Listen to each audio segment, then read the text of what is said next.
This is Don't Panic, episode number 207, recorded June 25th, 2018. Taxes and fees. Hello, everybody. Welcome to this episode of Don't Panic, the technology podcast on gadgets, the internet, and you. I'm Sean Jaggs, joined as always by a man who proves it's too hip to be square, Colby Rabideau. Hello, Colby. Do you say I prove it's too hip to be Yeah, I square? said the word too by mistake. That was... hang on, just pause for just a second here. A man who proves it's hip to be square, Mr. Colby Rabideau. I will fix that in post, and by that I mean I will not fix that in post. Fair enough. Yeah, I'm here. I wasn't on the show last week. I didn't. You guys did the show, right? You and Dan. We did, but then we didn't do it, so it's been two weeks. Whoa. So in the previous 2 weeks, I moved. You might notice. Previously on Colby. Previously on. I moved. You might notice my residence looks different. It is much more echoey. I'm not sure if that's carrying. Oh, that sounds great. I need more cloth things, I think. And also I went to Sweden for work. That's where I was last week. I'm still like a tiny bit jet lagged. I had Swedish meatballs, not at an IKEA. But again, I really wish you had gone to an IKEA in Sweden to have the meatballs. You know, I didn't see any IKEAs, which I was kind of surprised about. I wonder, I don't know. But I feel it's kind of like how I read an article once, like, you know, Ethan Allen is giant in China. Like, everyone buys their shit there, and I feel like, but no one really buys them here in the U.S., where it's kind of like you don't buy the stuff that's already in your country. It's like just an export. Also, fun fact about Sweden, I saw 2 TGI Fridays there in Stockholm, like within like 3 blocks of one another too. Not like you know, in random places. Was it like also, the Times Square of Sweden? Was that where you were at? One of them was at the end of this huge, like, beautiful park. And this park, like, terminated. There was a big fountain. Just lead you to then at the end of the park was a TGI Fridays. Oh, I love that. That was pretty crazy. The Swedish meatballs were good. What else happened?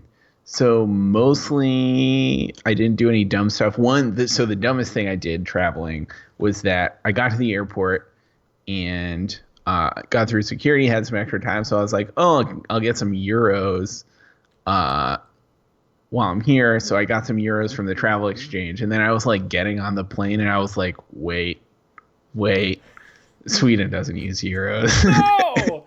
Oh, that's so funny. What do they use there? They're one of 3 countries in the EU that didn't adopt the euro. So they use like Swedish krona or something. Kronar, that's right. Yeah. It was the same in Denmark too. When we went to Denmark, like they have their own. It's one of the K's. Like Sweden's SEK and Denmark is DEK, I think. So what do you do with all these euros burning a hole in your pocket? I don't know. They're just in my passport. I'll find them the next time. But well, that's fantastic. That was the dumbest thing I did. The train from the airport, it goes like 110 miles an hour and there's no bumps. It's crazy. Yeah, man. You gotta love that efficient public transport.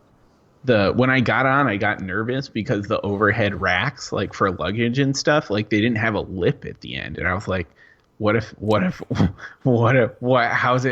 happen when the train's like bouncing all around? I was gonna say, once you've been riding on the T in Boston for a while, you're used like to getting the Amtrak, a little jostled. Yes. So that was cool. I'm trying to think. I feel like there was one more thing that happened.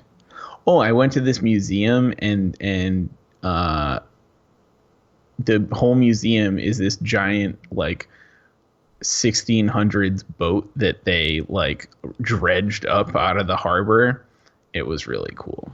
Yes, all the several of my coworkers back when I worked with a lot of Europeans recommended this place. Yeah, it's supposed to be very cool. Yeah. So the boat was like it was brand new, and it managed to sail like half a mile into the harbor and then sunk. Like I don't remember why. Like, they like didn't put enough rocks in the bottom or something, like some sort of boat problem.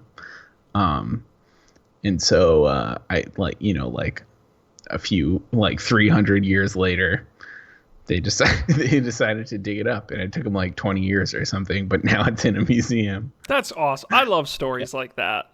Yeah, it's cool. It's cool. Um, so yeah, now I've been to Sweden.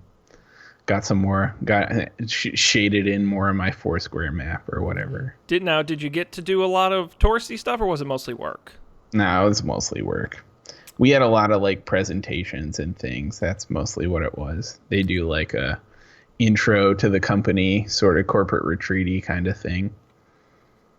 Yeah, that's what a lot of people don't realize about business travel. Is my family, when I would go, I'd be like, oh, I got to go to London next month. They're, oh, in London, you got to go see Buckingham Palace and you got to go see this museum. And I'm like, I don't think you understand. I am in meetings all day, and then I go straight from there to the hotel to dinner. It's like there's no. I get to see the airport. It's pretty great. Yeah, I had I got there on Monday in the afternoon, and so that day I just walked around. I was pretty delirious because I had been up I had a red-eye flight, and I slept for like an hour. I had two legs, and I slept like an hour on each plane ride. So I was delirious, but I walked around the city for like 3 hours. Then I got dinner with some work people, and then I went back and like passed out. That was when I had Swedish meatballs, though, which were good, and lingonberries. That's apparently a big Scandinavian thing. And then Tuesday, Wednesday, Thursday were all the presentations and stuff. But then Thursday they let us out early, and they were like, "Go like see the city or something." Oh, nice. Oh, that's great. Yeah. So that was cool. There was a little bit of time, but indeed, business travel is a different beast. Especially when there's jet lag involved. I feel like yes, like Thursday I was finally like back to normal, and then I left the next day, so that was lame. And now I'm not gonna have to travel anywhere. But I will say, the longest business trip I did was 10 days over there, and I still didn't really get used to it. Even after 10 days, it was still not quite right. I mean, I don't know. It's different per person, but I do wonder how long it truly takes to get adjusted. I think one of the weirdest parts is like there are still like people back here you can talk to. Like we use Slack at work, and like Slack is exploding at like 10 o'clock at night because it's only 4 p.m. Yep. Which is crazy. So I kept having to remember to put on my like snooze notifications because it was just out of control. You should just reply, "Don't you know? I'm asleep. I'm unavailable. Damn it." Yep. Yeah. Indeed. Well, good. Well, we're thrilled to have you back, and in your cool new place. Yes, I'm thrilled to be back. Having a dishwasher is great. Oh my God! You can never go back. You can never go back. Well, interestingly enough, I had a dishwasher, and then I moved to a place without a dishwasher, and now I'm back in a place with a dishwasher. And is that gas or electric on the stove? It's electric. Well, that's not the worst. It's kind of the worst. It's just really slow, and like I keep forgetting that you have to like move the pan when you're done, which is so tough. Man, I feel for you. My heart breaks. Yeah, I know. It's rough. Another stupid problem that I have now that I have a dishwasher is like in my old place, I didn't have a dishwasher or sink or counter space. So I had to like wash dishes immediately. So like only having the 4 plates that I have was fine because I had to wash them right away. But now I put them in the dishwasher. I'm like, shit, I don't have any more plates. They're all in the dishwasher because I only have 4. I do feel like I run my dishwasher probably more often than I should because of that problem, which isn't great, but I'm like, it's like, it's not completely full, but I also don't have any plates or silverware or cooking implements. I might just get some more plates. Yeah. The biggest thing that helped me there is non-dishwasher safe stuff. Because Mm, now a lot of my nice pots and pans and stuff they're hand wash only, and true. so I kind of Yeah. have to wash them. I don't have a choice. Yeah. So Yeah, those non-stick pans. they're lovely, but they're a lot of work. That's true. Indeed, Sean. Indeed. What's new with you? Did you buy a house yet? Well, it's not really super broad news, but no one watches the show anyway. Yes, I'm in the process of buying a house. I picked a house, and I'm in the process of buying it. It's very Oh my exciting. God. Yes. I won't reveal the address or even the town on the air. I will tell you afterwards, but I will flash up a picture because I don't think it's going to give it away too much. So if you're watching the video version, you get to see that house right there. Oh, whoa. Yep, I like the shrubs. I might have to remove them. Oh. They're a termite risk. But anyway, that's another story. Oh. Yeah, so no, I'm in the process. The paperwork is on its way through. We had the inspection last week. It found a few interesting things, so we're meeting with a contractor tomorrow to figure out who's going to pay for it. So a little bit of a snag there, but all things considered, I'll be in by mid-August. So Whoa. if things close. The termite, you said there's a termite problem and that's the little bit of a snag? No, that's unrelated. No, actually what I learned, maybe there's homeowners who watch us or soon to be homeowners. Maybe this is interesting. The way termites get in your house, do you know this? Is that termites apparently can't really be exposed to the elements. That's why they like being in wood and other shit. It kills them. Yeah. And so they can't just crawl up to your house. The way they do it is when shit's really close to your house, that's how they sneak in undercover. So if you've got stairs up close to your house or bushes very close to your house, bushes are supposed to be a minimum, I learned, of 6 inches away from your house. Because then they use that as cover to get into and then eat into your home.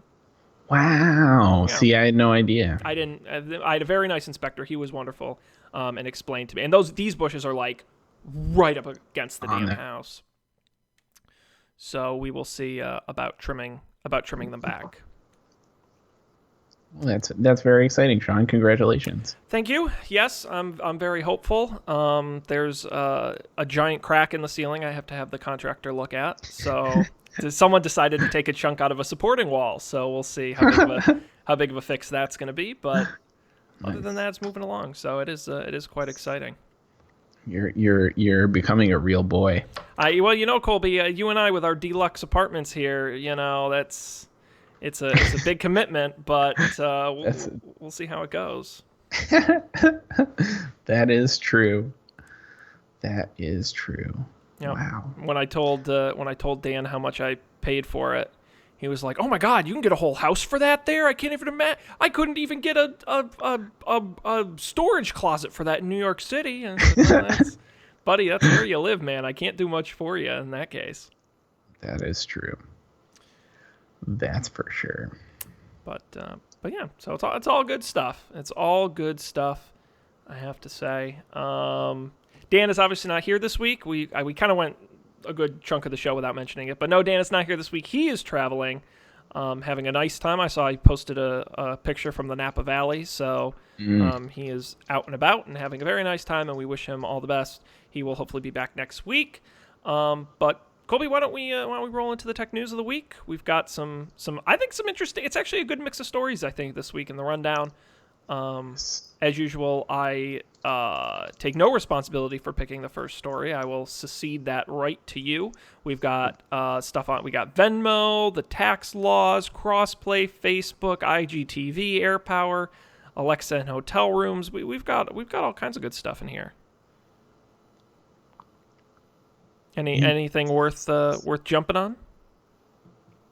Sorry, I'm looking. Oh, that's you. While you're doing that, I want to thank everybody who's watching us live right now at facebook.com/don'tpanicshow and on Twitch at twitch.tv/don'tpanicshow. Monday nights, 10 p.m. Eastern is when we do the show live. We appreciate it. If you're watching live right now, comment on Facebook or in the Twitch chat, and we might read your comment on the air. If you've got something to add, jump into the conversation.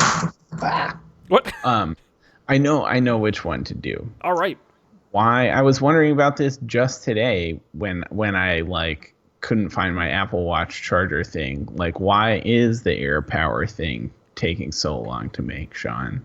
That's a really good question, Colby. We've brought this up on the show several times because we were all very excited when Apple announced the Airpower wireless charger. It was that big white oblong charging mat, and they said, oh, you can throw your phone on there and your watch on there and your AirPods on there, and they'll all be able to charge, and it's got smart microchips in it, so it interfaces with iOS, and it knows how much power is in all your devices. It's going to be great. Turns out that's really hard to do. They promised they were going to release it, and they kept delaying it. There's still no official launch date. Rumors are pegging it now to September. A report in Bloomberg stated that part of the issue, unsurprisingly, is just that it's difficult technology. The plan for Airpower was that you could put any of your devices anywhere on the mat, and it would charge them. And if anyone out there has ever used a wireless charger, you know, you kind of do have to line it up a bit with the charger. And if you think doing that with one charging coil and one phone is difficult, imagine doing it with 3 devices anywhere on the mat. It's believed that they'll have to layer multiple chargers on top of each other to fill the whole mat, and then they use different amounts of power for something like AirPods versus your phone. Mm-hmm. It's very complex. Also, apparently, I'm sorry. Bless you. Sorry, that was not very nice.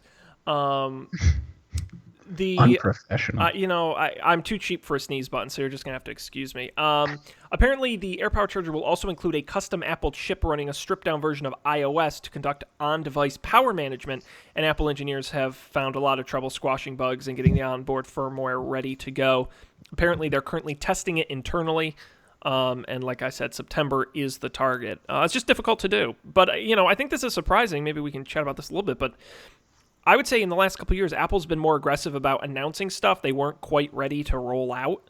I feel like an older Apple might not have done this, but I feel like they're a little less conservative. We saw this with really all the Mac Pros. They usually tend to announce a year before they actually start selling them.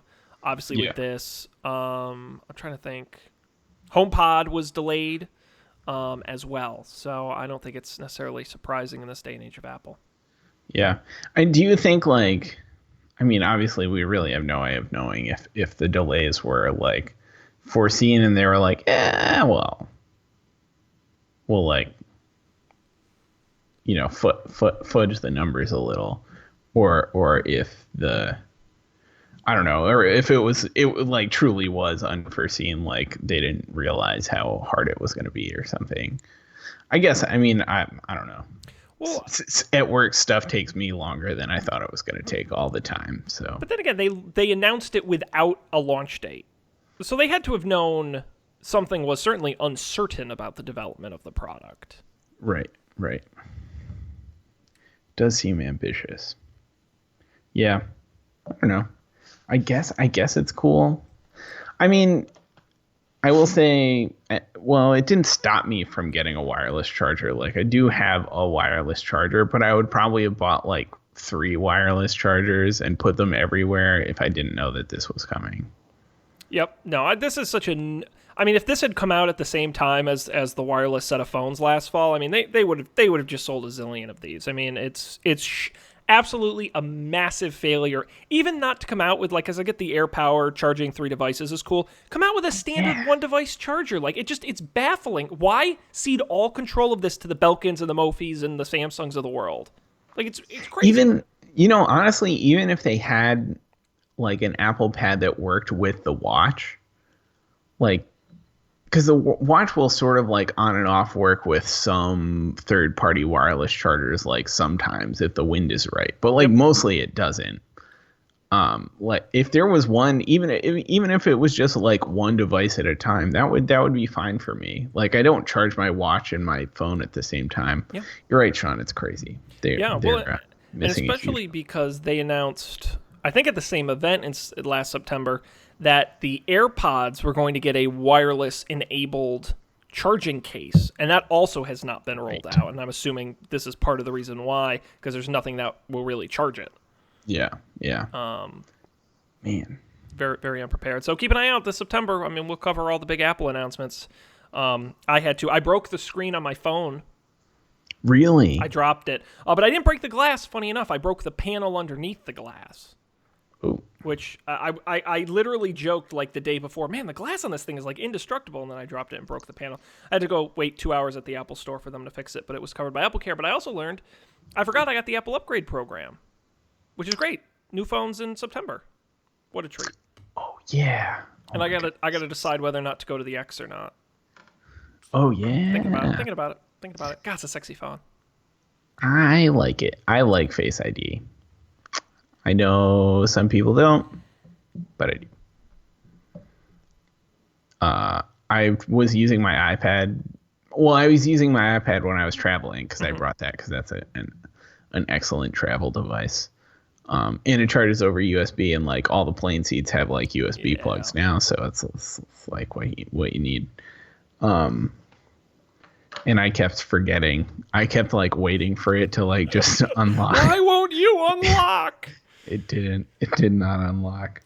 And that's what's funny about the iPad is like of all the devices, like it's the most awkward I think to use your finger on because on my phone my finger is always like millimeters away from the scanner. You know, like it's not the end of the world most of the time. But on an iPad, you never hold it in a way where your finger is conveniently near the home button. No. So I'm all for that. I actually found, so on the phone I like almost always use my thumbs for the Touch ID, but on the iPad I like did my other fingers so I can use like my pointer finger or something, which is sometimes easier. But I was bored once and set up my toes to unlock my phone. It works. It works. In case you didn't know, your toes were unique enough to unlock it, but they can. Although awesome. I didn't try it with anyone else's toes, so I don't know how secure it is. Right. Next time we're in the same place, Sean. God, oh, please, no. Oh, no. Could you imagine someone walking in and like our 2 feet are all over the phone? What the hell are you two doing? Toe ID challenge. Toe ID. That sounds like a horrible parody. This is why we're not comedy writers. Oh, boy. Very cool. So look forward to Airpower coming out in theoretically September. We'll see if it's ready to go by then. What else are we going to talk about here in the news? I'm going to pick a story. How about that? Do it. I want to talk about Facebook groups, subscriptions to Facebook groups. I think this is an interesting idea. Facebook is testing out a new features that will allow group administrators to start charging for exclusive memberships to certain groups. They'll charge anywhere from $4.99 to $29.99. Parenting, cooking, and home cleaning groups will be the first one to get the new feature as part of an early test. As it stands right now, you can still keep your group for free, but they will have the option to launch premium subgroups. For instance, lifestyle blogger Sarah Muller's Declutter My Home group is starting an Organize My Home group that costs $14.99 a month to join, and the Grown and Flown Parents group is making a college admissions group that charges $29.99 for access to college counselors. Facebook says the new feature is so that group admins who put a lot of time and dedication into growing their communities can also earn money at the same time. It's an experiment on mobile, and Facebook won't be getting a cut of the subscription fees, mainly dealing with the App Store, Play Store policies around in-app subscriptions. I think it's really, I think it's legitimately like, I think Facebook's business model is in many ways like just bananas, and there's many things about it I'm like, I don't understand how this works. But this is one of the few where I'm like, this is actually kind of a really good idea. Like, I feel like people who use Facebook heavily are really invested in groups, and it's a really good way to kind of narrow, we've seen Patreon and Twitch and these sort of people funneling money into narrow topics and causes. And I feel like premium groups is a really interesting way because it's got the social network you already use, and I think the groups are already popular, and I think it is something people would, I love like the college admissions group. I think is a really interesting idea, charging for access to college counselors to work with students, and like I think there's a lot of cool business models you could build around this. Yeah. No, I think you're right. It's like, in a way, it's like general purpose Patreon, right? Like, I guess Patreon is pretty general purpose in its own way, but it's got that great community foundation. I think that's really the difference. Patreon, it's like, I like this one artist and I'm going to consume their stuff, but Patreon I've found is hard, even though they got comments, it's hard to get kind of relationship building. I think that's why Patreon farms a lot out to Discord, to try and build communities there. But even that's, Facebook already has everybody on it. That's what's great about it. So it's so easy and convenient. This is the kind of thing where I could see like a Pinterest would maybe try something like this, or I'm just thinking of other sites that could build this community, but I just think Facebook has a good opportunity to build up if it can get, I don't want to say name brands, but again, who do I trust enough that I'm going to get $15 a month worth of value out of what they're posting? So I think this is one of those times where you need people with established brands. Yeah, Better Homes and Gardens had a Facebook community, right? Okay, I think people are going to pay for that. If it's just, if we made the Don't Panic community, I like to think people would pay $4.99 a month for it, but I could be wrong. Yeah, that's true. Yeah, it's definitely a cool idea. I'm trying to think. I'm in a couple of Facebook groups for like apps that I use, the like app support groups. I don't know if that's something they would want to charge for, but like maybe, I don't know. Well, but I think that is part. And by the way, I know we've got some live viewers right now. Give us your thoughts. What are some groups you might be willing to pay for? Some topics you might be willing to plunk down a couple bucks a month for? What's interesting to me is, how do you find groups on Facebook? Like, I'm not in any groups on Facebook currently, public groups anyhow, and I don't even know. I like that Patreon pushes people to Discord. Like, I think you need the creators to push people into these groups, because I think organically, I don't know how you would even find them. Yeah, I feel like all the Facebook groups that like I'm in, not friend related things, like I got there from somewhere else. Like, they weren't within, like, I've never found a group on Facebook and been like, oh, I'm gonna join this group. So, I mean, maybe that works though. Like, how do you end up subscribed to a Patreon, right? Like, it's true. Yeah, it's true. Yeah, I think. Facebook does know everything there is to know about you, so I think they do have a good opportunity to kind of introduce you to groups that may fit your interests. Right.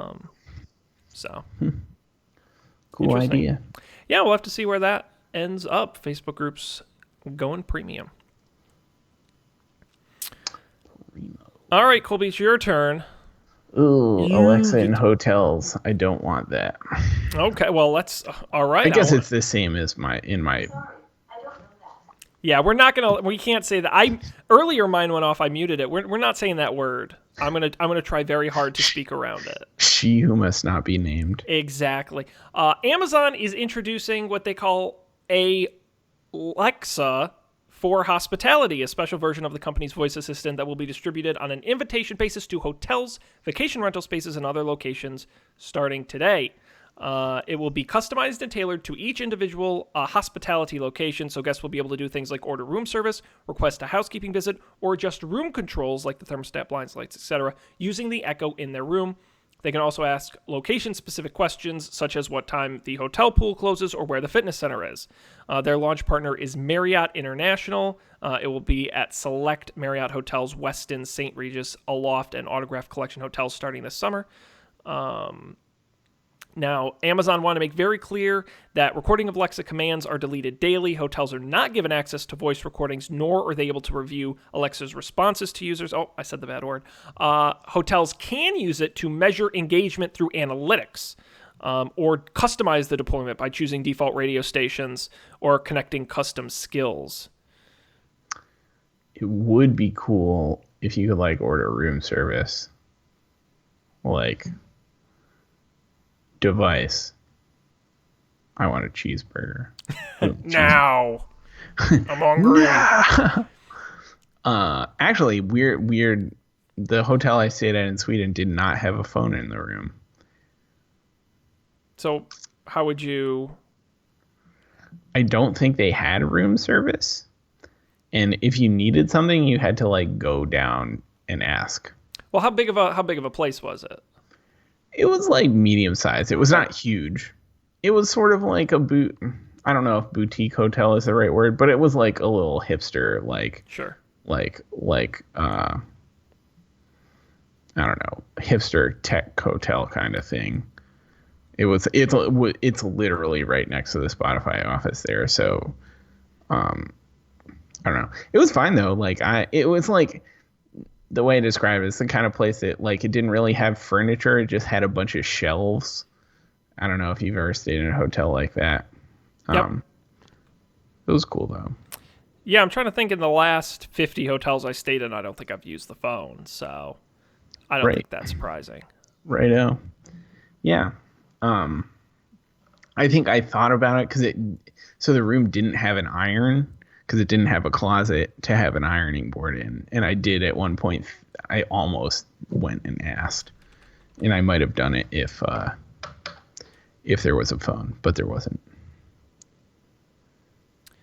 Yeah, I'm behind this. I do think this is actually kind of a cool idea, and to me, this almost makes a little more sense than having one of these in my home. And I think the reason is that, like, if I want to just turn on the lights or adjust the thermostat or look up the weather, like, I can do that pretty easily in my own home. Like, there isn't that confusion factor or uncertainty factor.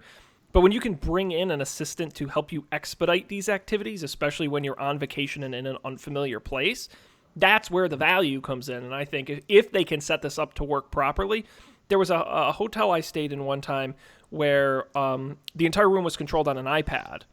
And so the lights, the AC, the blinds, the TV, all from a single iPad. It was so easy to use, especially when you're in a foreign country. So I do think this is a really neat idea.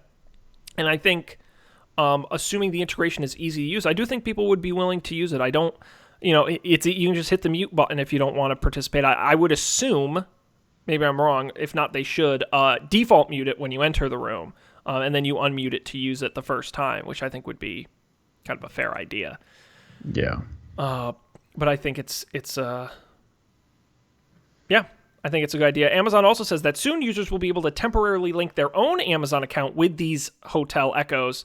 So you'll have access to your music subscription from Amazon Music or Spotify or your audiobooks from Audible. And when you check out, it automatically disconnects it from the in-room device, which I think is an even better cool idea because then you just say, play my station, and it'll know you.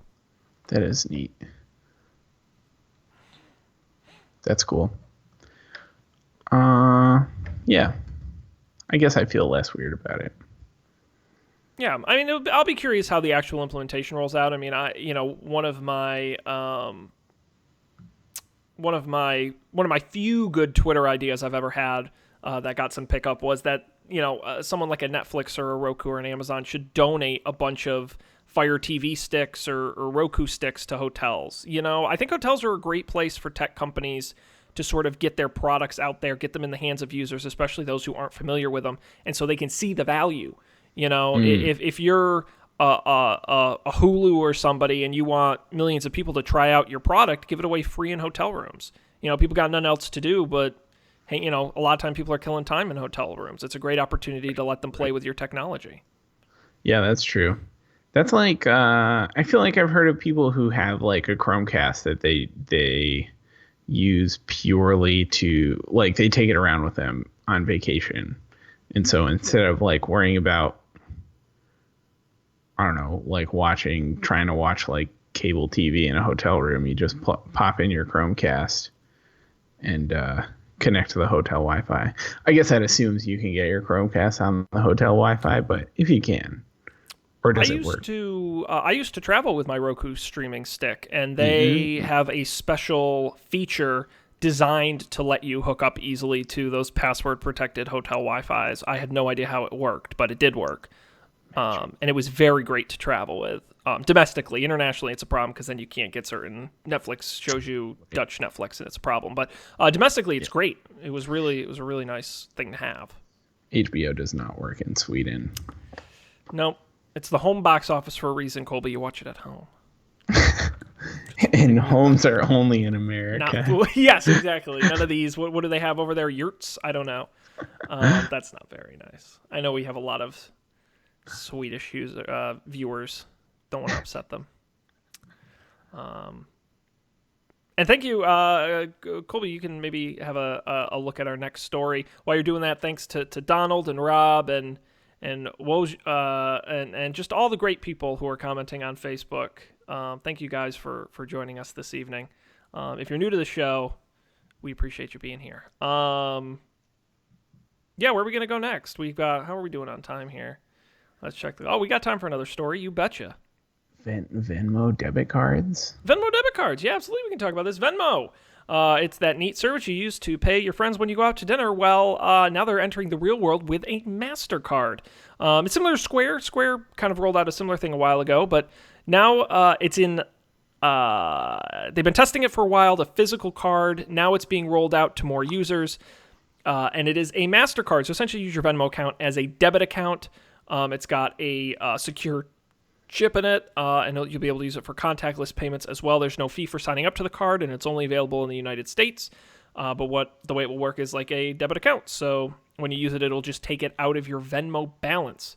The card is in limited release, but they're trying to move people off the wait list. They said the card should arrive in 5 to 7 days after it's been approved. It can only be used in the U.S. Regular purchases don't have any fees, but there is a $2.50 fee if you want to withdraw money from your Venmo account using an ATM. Nice. Yeah. That's cool. Do you... I feel like this is useful. I don't know. I think I have like $300 in my Venmo balance that like it'll probably just stay there forever. Yeah. Or like go in and out and in and out and in and out like Venmo balances do. I think part of the issue I have, and I just never feel like there's enough of a sustained balance in my Venmo. Like I feel like I would go to use the card and I'd be like, oh shit, there's no money in there. You know, because sometimes true. There's a lot of money, but then sometimes there's no money. I don't ever keep track of how much money is in my Venmo. Do you think if you like overdraw, it does the same thing that it would if you like paid someone something? Like if I had $50 in my balance and I paid you $100, it wouldn't take from my balance. It would take $100 from my actual bank account. Do you think it does the same thing? That is a really good question. I'm trying to find the answer online. It doesn't say specifically how essentially overdrafts work. I mean, they do have direct access to your bank account, so theoretically they could just take out the money. It would just create... It actually makes... But like saying that out loud makes it feel so unnecessary. Well, that's what I'm saying. Then just use one for your whatever bank account your Venmo's. The only way I see this being like super useful, and I try to remember that there are people like this where people who don't have bank accounts. I mean, these are real people, mostly teenagers or young kids. But there are certain immigrant populations or certain people with bad credit, people who have issues with bank accounts. And these are, we've seen before, Amazon and Google and some of these companies have rolled out, whether they're coins or gift cards. That's why iTunes gift cards were so popular for a while, because people didn't have credit cards to buy apps with. So they would buy with cash iTunes gift cards instead. And I think this is an interesting idea where... if I was a teenager and my parents didn't want to give me access to a full bank account, they put some money in my Venmo account, and then once I run out of the money, I can't get any more. I just think... I'm sure that there's an audience for it. I'm just not sure it's very big. Right. Yeah, interesting. Yeah. Good point. Yeah, I don't know. I guess a lot of it depends on like how the nitty-gritty of how it actually works. Like, does it withdraw from the bank account or does it not? Like, can you just like put cash on it or can you not? Like, all those things could be cool. Well, I already run into this problem now. So the way we were talking before we got on the show about managing budgets as being adults with a limited amount of finances and fancy expensive living places. And the way I ended up doing my budget was I have my regular bank account and then I have a simple bank account. And my paychecks don't deposit into my simple account. They deposit into my classic bank account. I use my simple account for certain types of purchases, groceries, gas, food, those sorts of purchases. But I have to manually deposit money into the simple account. And so I'll do a couple $100 at a time, and I'll go through it, and I'll deposit more. But I have to remember to put more money into that account because I have gone to use the card and have forgotten, oh, shit, there's no money in that account. And Simple, thankfully, doesn't charge any overdraft fees. So then I just put more money in and it's not a problem.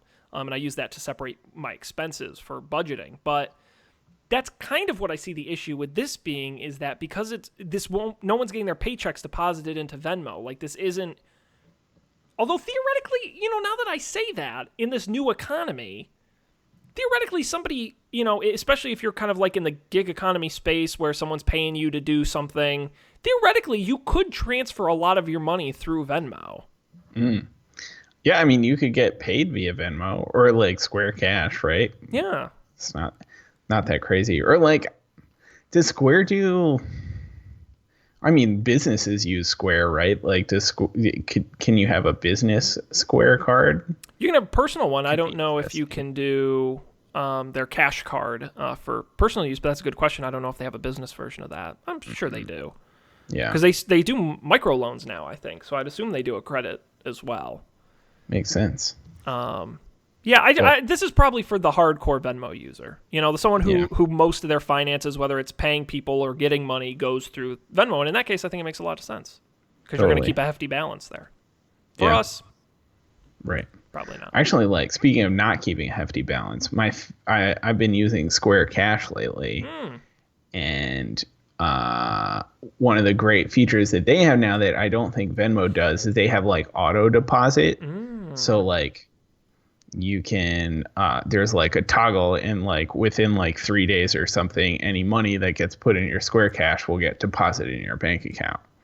See, that's interesting. I bet Venmo would hate that. I would assume they want you to keep a balance in the app. You would think Square would too, but maybe that's how they're trying to differentiate. And they definitely got to, and I'm 100% certain they have to pay some sort of fee to transfer that money. I don't know to whom because it's very complicated, but yeah, that's a really interesting approach for Square to take. But I like it. I think there's like 2 tiers for the Square thing. There's one, you can do it and it deposits immediately. Like as soon as you receive a payment, it deposits immediately, but they charge you a small, like a percentage fee for that. Yep. But then if you're willing to wait a couple of days, you can do it. It'll just do it automatically without charging you a fee. Well, Venmo was testing that out for a while. I don't know if they still are, where you could do an instant transfer for like 50 cents or something like that. It was like 25, 50 cents versus whatever the delay period was. Right. Very cool. Yeah. So there you go. We've got that. Gosh, we've got a little bit more time for news if there's a story we really want to get to. Otherwise, we'll move on to picks. We only got 2 picks tonight, so we'll get through that pretty quickly. We can talk about the Supreme Court. We can talk about the cross-play wars. We can talk about IGTV. I guess we can talk about the Supreme Court. It's very boring, so it should be a hoot. Everyone's favorite Supreme Court. Breaking your rights since... No, they have ruled and overturned a tax-related ruling from 1992 freeing state and local governments to collect billions in internet sales tax.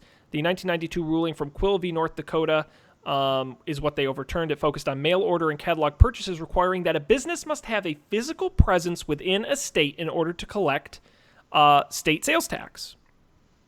The 5-4 vote overturned that ruling, citing companies like Newegg, Wayfair, and Overstock, stating that each easily meets the minimum sales or transaction requirements of the act, but none collect South Dakota sales tax. Writing for the court, Justice Anthony Kennedy said the 92 decision was unsound and obsolete in the e-commerce era. Because of that, internet retailers can now be required to collect sales tax in states where they have no physical presence. Estimates say this taxing power will now let state and local governments reap an additional $8 billion to $23 billion a year in revenue. Whoa.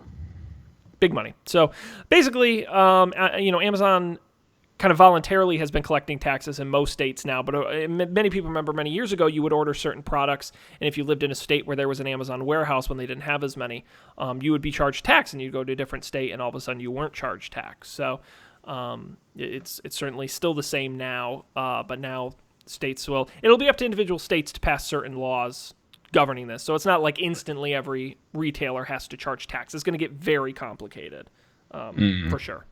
Yeah, that's interesting. Taxes. That's a lot of money. Oh, it's big money. No, hey, look, there's a reason why the states are suing to get this money from the retailers. because it's really gonna add up. Rob in our Facebook chat here says, yeah, okay, but most online merchants have a presence in many states, and that's certainly true. Mentioning Amazon having warehouses across the country, a lot of the bigger retailers do.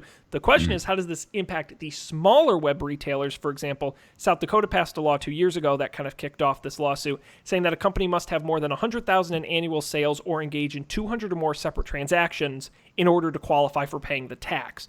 But even a company that sells $100,000 online may not be a big company. Today they probably only have one warehouse at this point, yet they're going to have to start paying taxes in all 50 states. And that's really what this law is going to impact way more than the big guys. It's really going to impact the small guys because they're going to have to start paying taxes where under the old law there was a 0% chance they were ever going to do it. I wonder, it's been a while since I bought something on Etsy, but does this apply to Etsy? That seems like a weird who is the business in that case? I suppose that's. And it's going to vary by state, which is going to be very difficult. I can't imagine what a tax return is going to look like after all these laws are passed. In South Dakota, it's $100,000 in annual sales, so most Etsy sellers, I'd assume, probably don't qualify. But in another state, it might be different. So it's going to be very, very difficult to manage this process. I can't imagine. Crazy. Yep, so certainly a windfall for states and local governments, and certainly a headache for small businesses. Mm-hmm. Yeah, so. Cool. There is that. Alrighty, well, why don't we go ahead and move on to picks? This is the part of the show where we each bring something we want to share with the world, something we've used and or enjoyed. Sometimes they're tech-related. Sometimes they're not. We've got a couple of interesting ones this week. Colby, I'm going to start by asking you a question. Do you have a stand for your Apple Watch charger? No, you just plop it on the counter, the little disc. I started with that, obviously, because that's what your watch comes with, but it never feels right laying the watch down with the band on there, and I Googled like crazy for all these different stands, and I was going to go to Etsy and get some like fancy custom craft one, and I'm like, that seems like a hassle, and a lot of them like the wire cutter pick, for example, it lays it really low to the counter or to wherever the charger is. And I'm like, well, that's basically the same as what I already have. Like, you're not really adding a lot of value. And so I gambled, and I picked this one kind of randomly on Amazon. Spygen, who you may know, I've had some of their phone cases before. They make a lot of phone and device accessories. This is their Apple Watch stand S330. I'll throw it up on the screen here for the folks watching the video version in silver. What I like about it, it props the watch up pretty significantly off the ground, so it sort of hangs there. My old Pebble charger worked the same way. The other thing I like about this is it has an extremely wide base. It is almost impossible to knock this thing over, which is awesome, because my old Pebble one I knocked over all the time because it was very lightweight. It's solid metal, it's a little hefty, but its grip's good and it doesn't tip over. And the best part is it's $9.99, so it was very cheap. I didn't have to break the bank. I wish it came in more colors, because I don't really like the bright gray. I would have rather had it in like a space gray or a black. But all things considered, it's a really nice charger, and my phone, the watch sits really nice on it, and I've been very satisfied. So it's the Spygen Apple Watch stand S330 with aluminum body, $9.99. We'll have the link on our website after the show. This is cool. I might have to check this out. Yeah, I think it's, and honestly, my original plan, I was going to order like 5 different stands and returns the ones I didn't like, and I'm like, I'll just buy one, and I ended up liking it. So, but there are a million of them on Amazon. I mean, in all shapes and sizes and colors and materials, and, you're kind of rolling the dice. So, yeah, give it a shot. Nice. Colby, what do you got? Yeah, so I have a travel-related one. As we talked about before, I was in Sweden last week, so I had to come back and go through customs to get back in. I don't have global entry, not a fancy person. But allegedly, so I didn't know this at the time. I have not used this thing.